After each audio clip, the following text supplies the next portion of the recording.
Now, is there a conspiracy that to make us forget about the good things the government do and focus on where it's easier to challenge the government?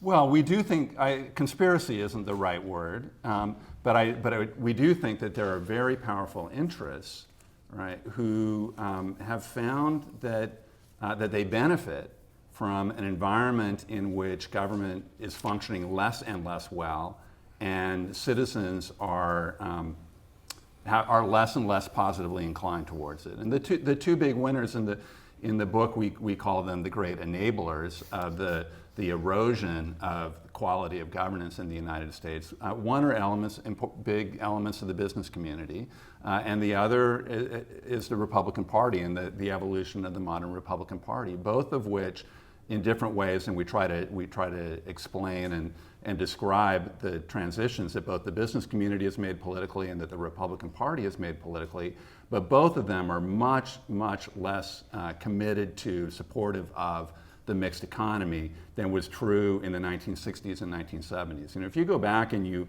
read the comments of most Republican leaders in the 1960s and at least through the first half of the 1970s, on economic issues, they sound to the left of many of the Democrats today. I mean, they were Richard Nixon, Mitt Romney's father, George Romney, who was a prominent Republican politician in the 1960s, but the list is very long. These folks were supporters of the mixed economy and felt like, and they would then argue about what the most effective public policy was. And of course, there are lots of ways in which government can go awry, but the conversation then was much more about smart government. How do you produce effective governance, rather than the idea that simply if you could get rid of government, you would somehow have a more prosperous society. So those two big political transformations. So when we compare Eisenhower, for example, and Clinton, who were both similar kinds of political figures, right? Eisenhower was at odds with many of the members of his own party, saying we need to modernize, we're dealing with a democratic world. Republican Party has to move with the times. And so too did Clinton say that, right? Dealing with this Republican world. But there's a huge difference when you look at their speeches and what they did, the way they talked about government. It's Eisenhower, partly because of the context of the Cold War, but also because of this very different understanding of government and very different business and political context. He was much more willing to talk about a positive use for government. So I think that's absolutely true.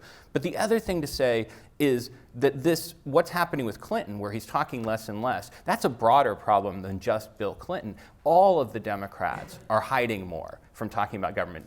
Communication experts talk about a spiral of silence. If you think that an idea is disfavored, then you're less likely to talk about it. But then, of course, that idea can't be rehabilitated, right? So part of what we're doing in writing this book is trying to make it clearer just how vital it is to have the government that works and to talk about a government that works. And the last thing I would say, Doug, is that when our government doesn't work well, our natural response, and we see it again and again, is to say, well, the solution is less government. The solution is weaker government.